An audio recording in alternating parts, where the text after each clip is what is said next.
Cher Alexandre, bonjour. Bonjour Ludovic. Chers internautes, bonjour. Bonjour à tous. Alors, comme promis, nous allons évoquer le chapitre 1er de l'ouvrage de la Bézins, l'Antéchrist, et notamment les rapports entre les trois principaux signes de la fin du monde.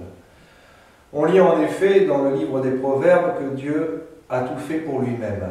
Il a créé toutes les nations pour sa louange, son nom et sa gloire. Il faut donc bien qu'elles aient été évangélisées pour conduire à l'éternité les élus désignés par lui, et c'est pour cela qu'il a révélé aux créatures intelligentes son plan divin pour qu'elles s'unissent à lui. Sachant bien que les impies ou indifférents chercheront soit à contrecarrer ce plan divin de louange, soit à s'en détourner purement et simplement. Or, la justice divine doit s'exercer tant sur le plan individuel, bien sûr, que sur le plan des nations. C'est dire l'importance du péché national ou abandon social et politique de Dieu. Or, il était prédit que toutes ensemble apostaisieraient et qu'adviendrait leur fin et leur jugement dès ici-bas, car Dieu n'anéantirait pas une nation restée fidèle. Éclatement extérieur du mystère d'iniquité, déjà à l'œuvre dès l'origine. D'ailleurs, à ce sujet, saint Paul nous révèle qu'un obstacle s'opposait à la fin du monde et au déchaînement du mystère d'iniquité. Oui, et rentrons dans le vif du sujet et faisons parler les pères.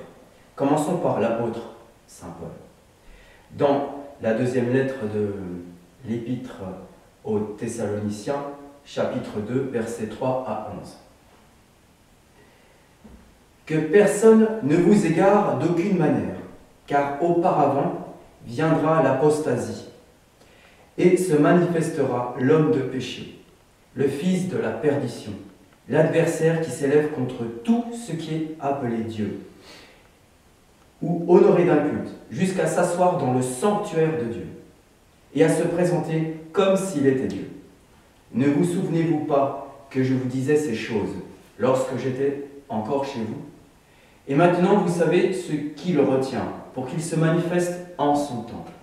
Car le mystère d'iniquité s'opère déjà, mais seulement jusqu'à ce que celui qui le retient encore paraisse au grand jour.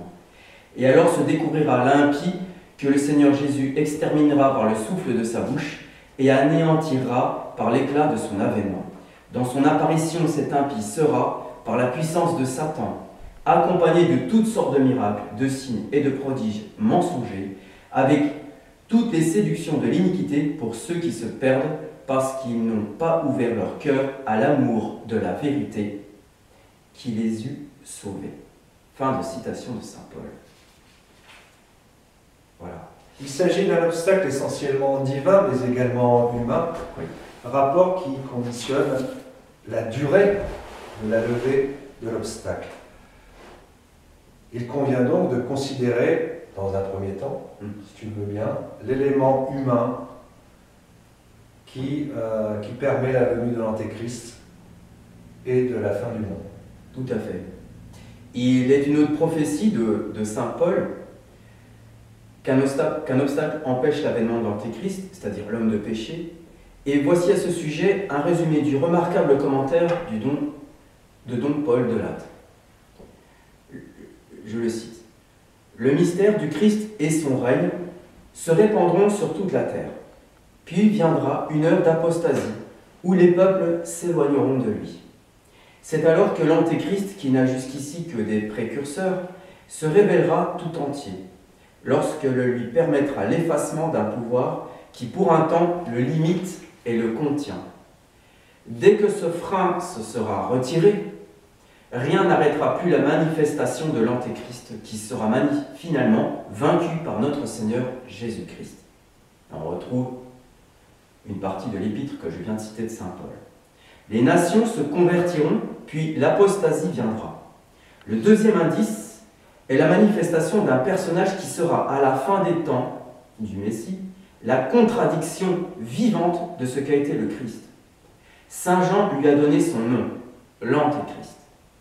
Il a ses précurseurs comme le Christ a eu ses prophètes, mais il sera, lui, par excellence, l'homme du péché, le fils de la mort.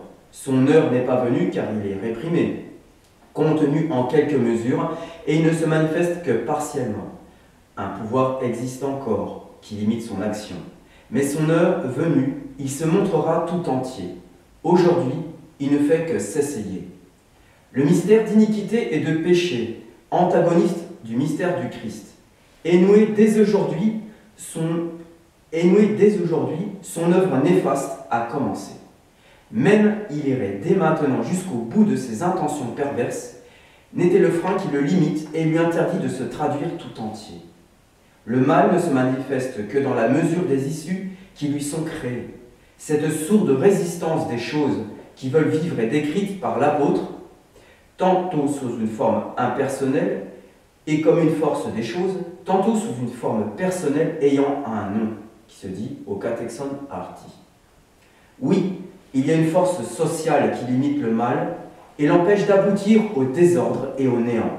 Il existe une armature stable, des lignes hiérarchiques qui contiennent et réduisent l'effort du méchant.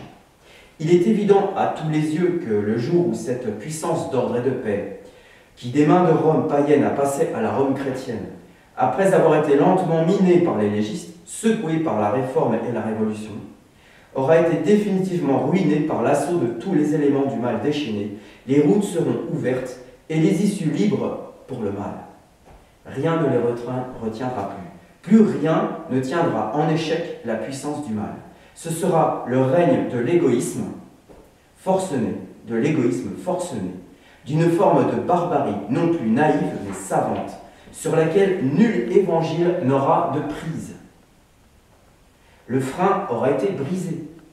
Rien n'empêchera plus l'avènement de l'ennemi du Christ. C'est alors qu'apparaîtra l'impie par excellence, celui dont les antéchrists semés par le temps n'auront été que des diminutifs et des précurseurs.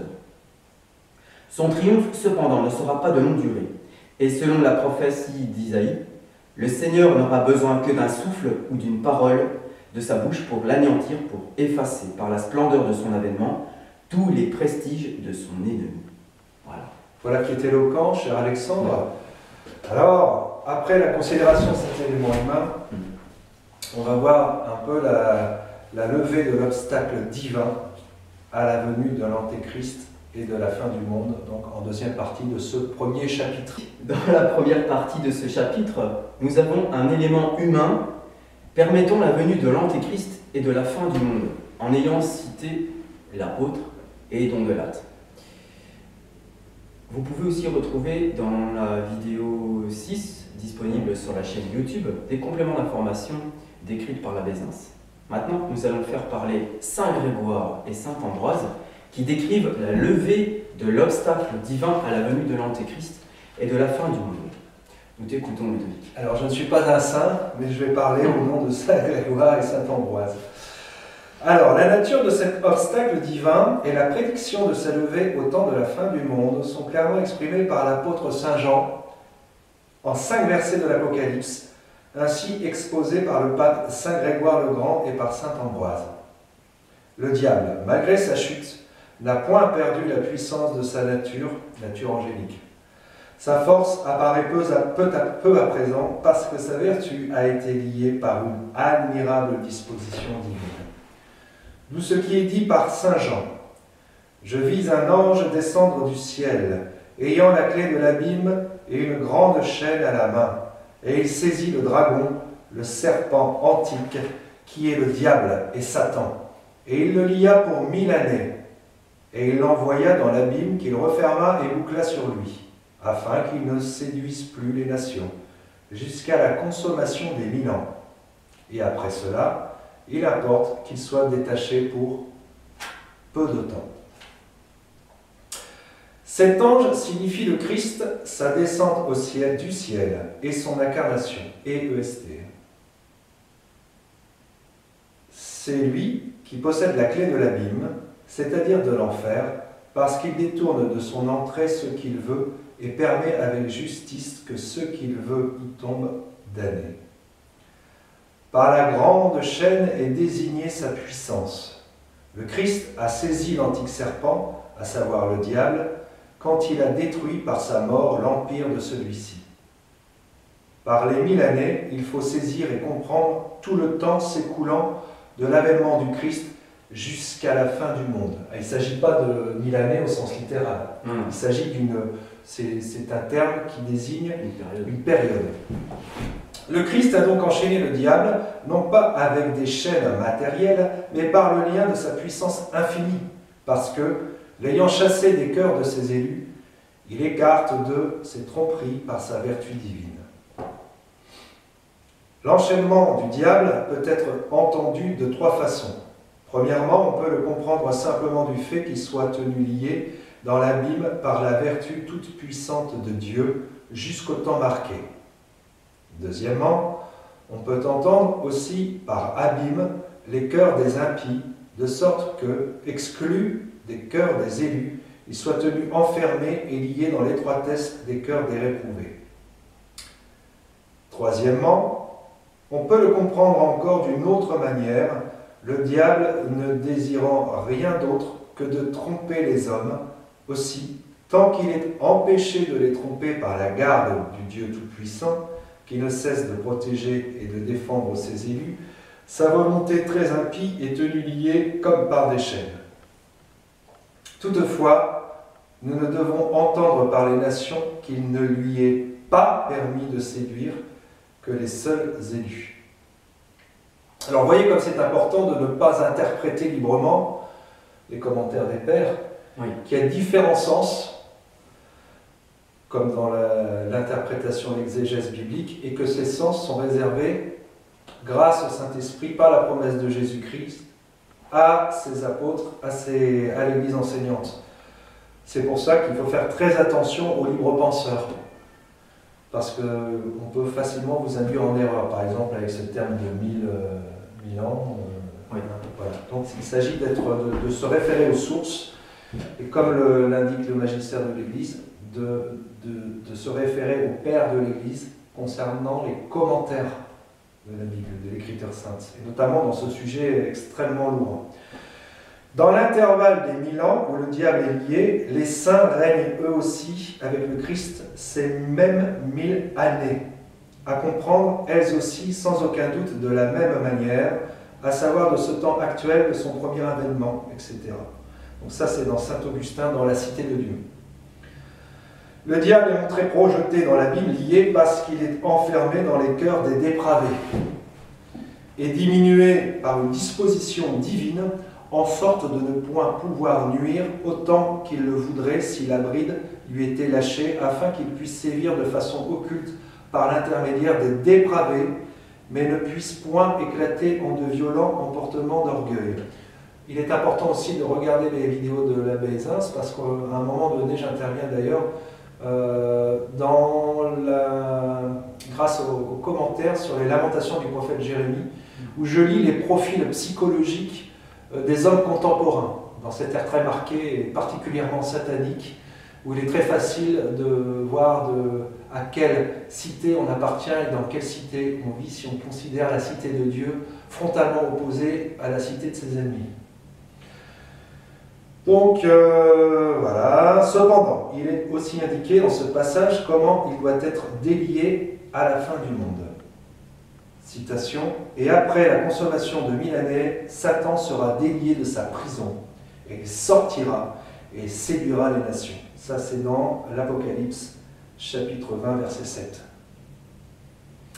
Par le nombre de 1000 se trouve exprimé, en raison de sa perfection, là, dans un sens différent, tout le temps de la Sainte Église.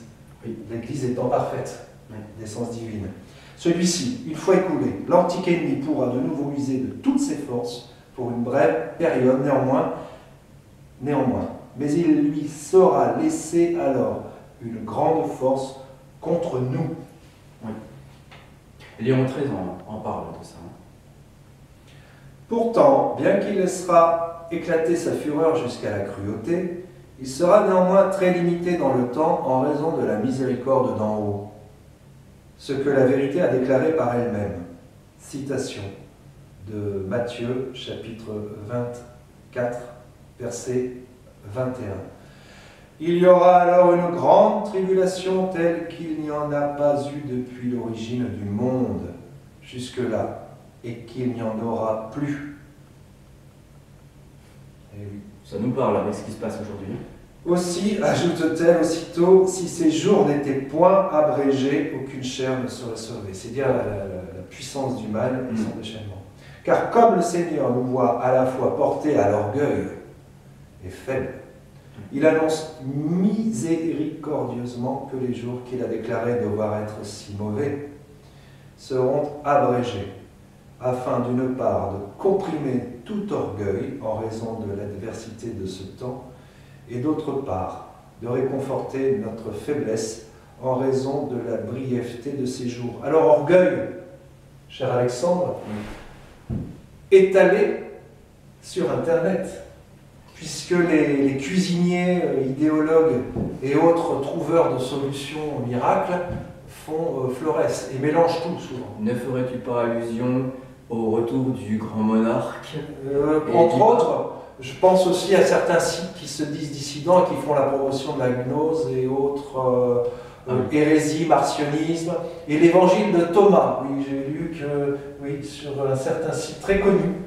que l'Église avait écarté l'évangile de Thomas. Alors, évangile apocryphe, Jésus a tout donné à ses apôtres qui ont tout consigné dans les évangiles, et il n'y en a pas d'autres à prendre en compte, et que les autres qui ont été retrouvés dans des grottes, machin chose, sont simplement des ouvrages gnostiques dont on se sert, qui se servent du nom de Jésus-Christ pour valider certaines positions philosophico-métaphysiques. On aura l'occasion d'y revenir parce que ce sont des sujets extrêmement dangereux.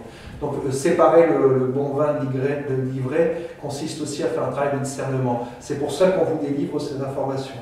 D'accord ? C'est souvent l'orgueil qui est le fruit de la libre expression et de la subjectivité philosophique. Lié à l'aveuglement, ça c'est ça. Et oui, c'est tout à fait lié.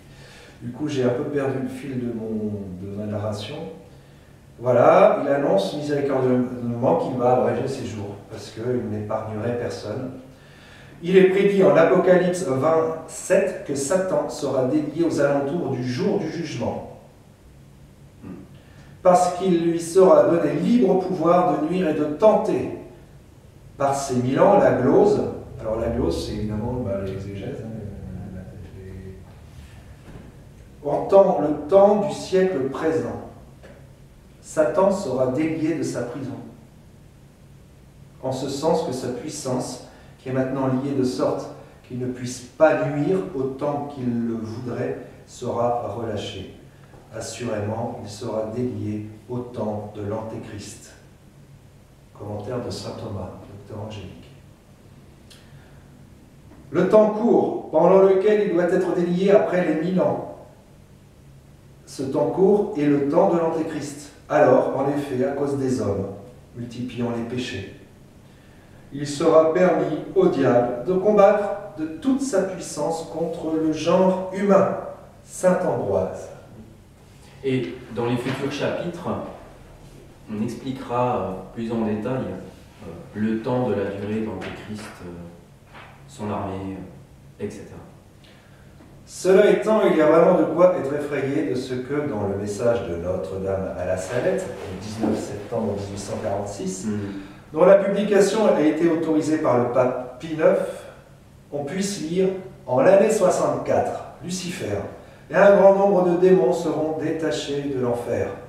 Ils aboliront la foi peu à peu, et même dans les personnes consacrées. Ils les aveugleront d'une telle manière qu'à moins d'une grâce particulière, ces personnes prendront l'esprit de ces mauvais anges. Rome perdra la foi, c'est déjà le cas, et depuis un bon moment, et deviendra le siège de l'Antéchrist. On comprend dès lors que la très sainte Vierge ait tout d'abord été vue par les deux enfants en cette apparition, assise en pleurs, la tête dans les mains. Je fais une petite parenthèse. On retrouve bien là, dans le message de la Salette, de ce que Notre-Dame, Sainte Vierge Marie, qui est l'épouse du Saint-Esprit, déclare.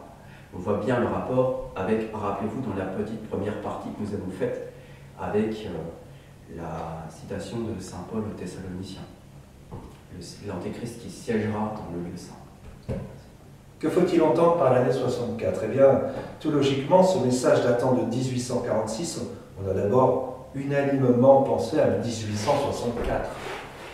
Et certes, environ 40 ans après cette année, le 4 octobre 1903, dans la première encyclique Programme suivant son élection, et Supremi Apostolatum, jugeant le mal si profondément avancé, le dernier pape canonisé, Saint Pie X, écrivait déjà « Qui pèse ces choses a le droit de craindre qu'une telle perversion des esprits ne soit le commencement des maux annoncés pour la fin des temps et comme leur prise de contact avec la terre, et que véritablement le fils de perdition dont parle l'apôtre n'ait déjà fait son avènement parmi nous.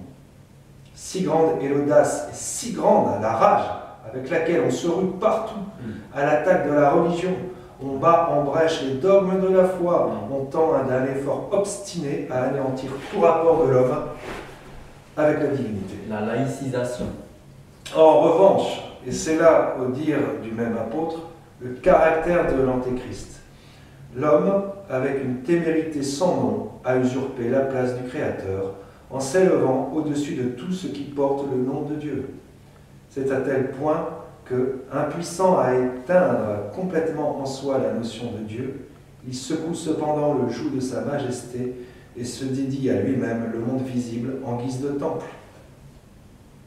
où il prétend recevoir l'adoration de ses semblables, monstrueuse et détestable iniquité propre au temps où nous vivons et par laquelle l'homme se substitue à Dieu.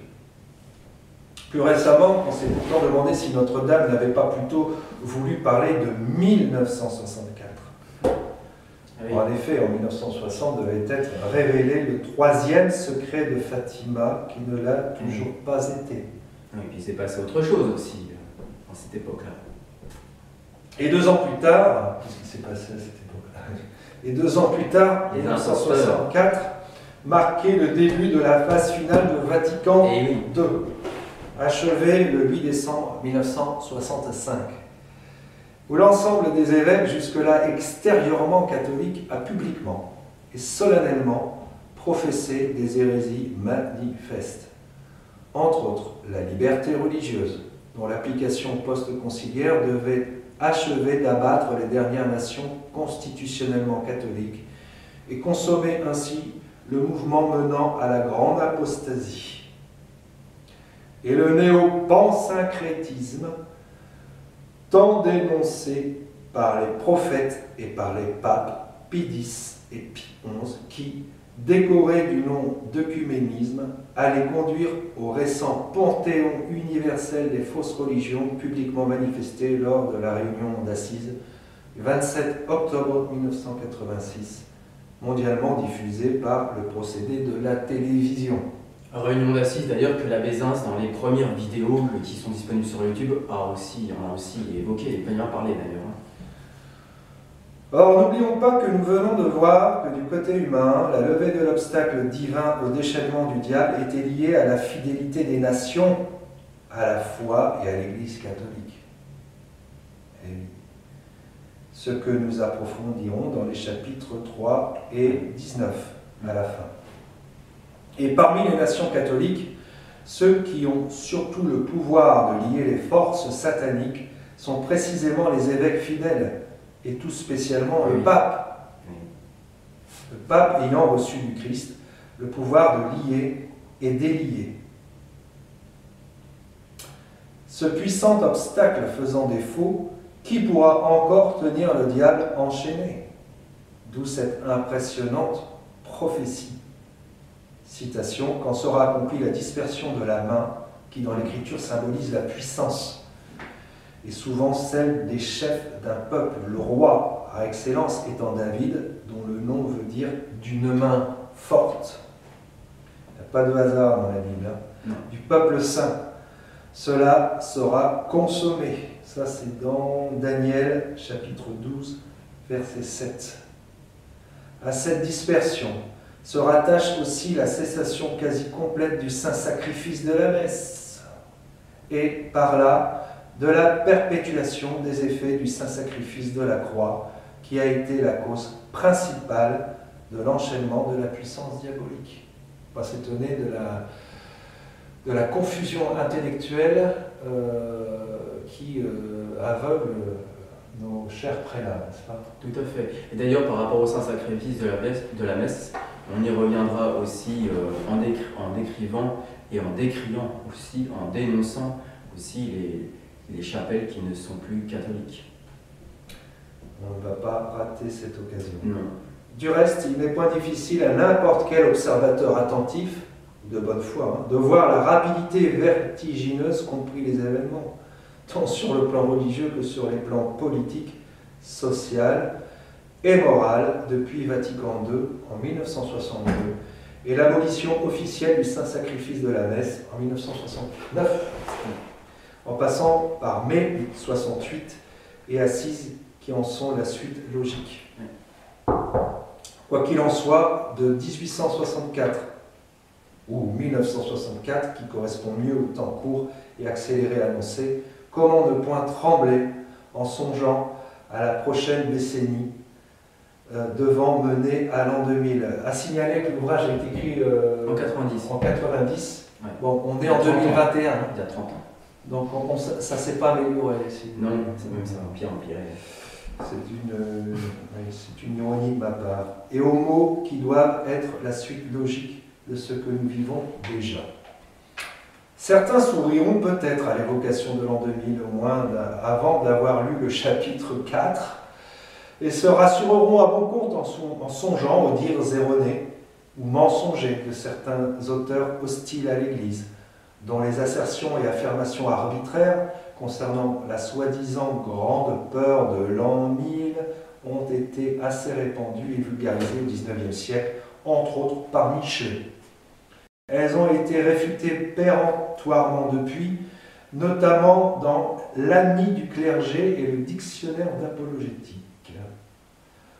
Tout se réduit en fait à un prédicateur de Paris dont un sermon eut quelques retentissements, mais dont les affirmations, fondées sur une exposition erronée des 1000 ans dont parle Saint Jean dans l'Apocalypse, entendue par lui dans le sens littéral, c'est pour ça qu'on ne doit pas interpréter n'importe comment les Saintes Écritures, furent aisément réfutées comme contraires à l'enseignement des Pères, et demeurèrent sans lendemain. Il y eut également quelques remous sur le même thème en Lorraine et en Thuringe, et voilà tout, sans plus.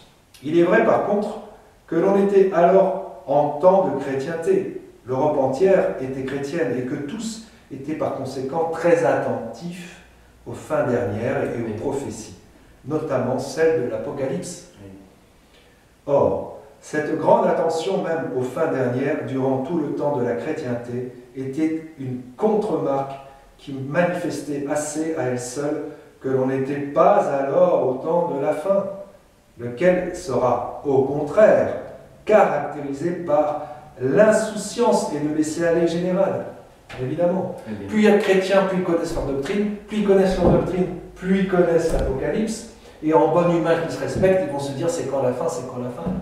Les 1000 ans, la machin, donc ça va être le lieu de tout un tas de débats, etc. Mais là, on n'en est plus là, parce que qui se soucie de l'Apocalypse aujourd'hui, hein? On est dans le temps de l'insouciance et du laisser-aller général. Notre Seigneur le compare en effet au temps de Noé. Où l'on crie d'ailleurs dans notre époque paix et sécurité à tout va. Oui, et surtout paix et sécurité sanitaire. Ouais. Donc cette époque est comparée au temps de Noé. Ouais. Ah, justement. Voilà. Paix et sécurité. Sortez masqués. Ah bon? Ces paroles et cette insouciance sont précisément encore des caractéristiques du temps où nous vivons. Laissons Saint Jean Chrysostome, nous montrer le contraste qui existera en ce temps entre l'insouciance du grand nombre et la crainte salutaire qui résultera de la clairvoyance de ceux qui y seront trouvés fidèles. Citation. Jésus-Christ nous apprend ici que lorsque l'Antéchrist viendra, les pécheurs et tous ceux qui auront désespéré de leur salut s'abandonneront à toutes sortes de plaisirs. Comme c'est étrange. Tout le monde sera plongé dans le luxe, dans les festins et la bonne chair. Je rajoute Canal+, Netflix, jeux vidéo, enfin bref, toutes les bonnes nourritures d'impression dont vous nourrissez vos chers cerveaux. Et il cite un exemple très en rapport avec le sujet. Comme au temps de Noé, la vue même de l'arche que l'on bâtissait ne pouvait persuader les hommes que le déluge arriverait et qu'ils, au pluriel, ne laissaient pas de vivre toujours dans les délices, comme si Dieu ne les avait pas menacés. De même, lorsque l'Antéchrist viendra et qu'il entraînera avec lui l'horreur et l'effroi, par une infinité de maux dont sa venue sera accompagnée. Les hommes n'en auront néanmoins aucune crainte. Ils vivront dans une entière assurée, parce qu'ils seront possédés de leur plaisir comme d'une ivresse profonde, qui leur enlèvera tout le sentiment et toute l'appréhension de l'avenir. On entend en ce moment beaucoup cette expression carpe diem, vivre l'instant présent, comme s'il n'y avait ni passé, ni présent, ni futur. Ça, ces catégories du temps, ni passé, ni présent, ni futur, ne sont vécues que par celui qui est, et nous ne sommes pas. Voilà, alors vous êtes le fruit de votre passé et faites en sorte de changer votre futur en changeant votre présent. Voilà. Donc pas d'appréhension de l'avenir, carpe diem. Voilà. Saint Paul dit la même chose. Lorsqu'ils diront « nous sommes en paix et en sécurité », ils seront surpris tout d'un coup par une ruine soudaine, le grand réveil. Et pour montrer encore mieux combien cette ruine sera inattendue, l'apôtre ajoute « comme une femme en grossesse est surprise par les douleurs de l'enfantement. Mais comment peut-on allier ces deux choses si contraires et comment Jésus-Christ, dit-il, aussitôt après ces jours d'affliction, puisque saint Paul, au contraire, dit que ce seront des jours de divertissement et de réjouissance. Il y aurait comme une contradiction. Comment peut-on allier la paix et la sûreté avec les afflictions et les maux? C'est pourquoi saint Paul ne dit pas « lorsqu'ils seront en paix et en sûreté », pas quand ils seront en paix et en sûreté, mais quand ils diront, pas la même chose, paix et sécurité. C'est un peu comme prendre des vessies pour des lanternes et prendre ses désirs pour des réalités. C'est ça. Se servant à dessein de cette expression pour nous signifier leur insensibilité qui sera semblable à celle des hommes qui vivaient au temps de Noé, lesquels ne laissaient pas de passer leur vie dans les délices, quoique menacés par tant de maux. C'est vraiment du journalisme contemporain, ce qu'on dit là. Mais les justes n'auront rien de cette... Enfin, du journalisme objectif, j'entends bien. Mais les justes n'auront rien de cette dureté si insensible et de cette étrange frénésie, puisqu'ils passeront alors toute leur vie dans la douleur et dans l'amertume. On pourra encore comparer cette folle insouciance au milieu de graves dangers imminents dont les signes avant-coureurs se multiplient sans cesse, aux habitants de Pompéi, continuant à ripailler, menant une vie débauchée et compter leur or, tout en contemplant sans guerre, sans l'inquiéter, des colonnes de fumée toujours plus épaisses émanant du Vésuve. C'est un bon exemple. Excellent exemple historique. Une telle crainte salutaire serait donc le meilleur moyen, c'est un petit peu lorsqu'on parle, on essaie de sensibiliser les gens à l'immortalité de l'âme, et qu'on voit leur comportement dès qu'on parle de Jésus-Christ et de son enseignement. Bon. On préfère parler de la pluie, du beau temps, de tout un tas de choses insignifiantes plutôt que de choses essentielles. Bon, on est en plein dedans.